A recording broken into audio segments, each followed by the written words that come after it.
எங்க போறது? எல்லாரும் மெஸ் போவோமா? அங்க போனா எப்பயும் சாப்பிடுற மாதிரி ரைஸ், புரோட்டா, 65 கிரில் இப்படிதான் வச்சிருப்பாங்க. எனக்கு புது கடையில டிஃபரெண்டா ஏதாவது டிஷ்ஷஸ் சாப்பிடணும். பஞ்சாபி தாபா போவோமா? வடக்கன் டிஷ்ஷஸ் எல்லாம் புதுசு புதுசா இருக்கும், ட்ரை பண்ணலாம். அடடடடா, டிஃபரெண்டா இருக்குமா? இருக்கும்டா. அப்ப அங்கேயே போலாம். தாபா தாபா தாயா. ஜி சாப், என்ன சாப்பிடுறீங்க? பையா டிஃபரெண்டா என்ன இருக்கு? டிஃபரெண்ட் நிறைய இருக்குது.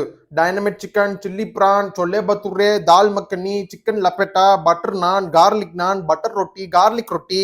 ஓ, இவ்வளவு வெரைட்டி இருக்கா? பஞ்சாபி கா mutton gravy, Shami kebab. Dosa இருக்கா? இருக்கு சாப். எனக்கு ஒரு தோசை. ஹலோ பையா, இந்த கெபாபுக்குலாம் ஒரு இரும்பு ராடு வச்சிருப்பீங்கல்ல, அது அப்படியே அடுப்புல இருந்து சுட சுட எடுத்துட்டு வந்து இவன் வாய்க்குள்ள விட்டு பின்னாடி வெளியே எடுங்க பையா.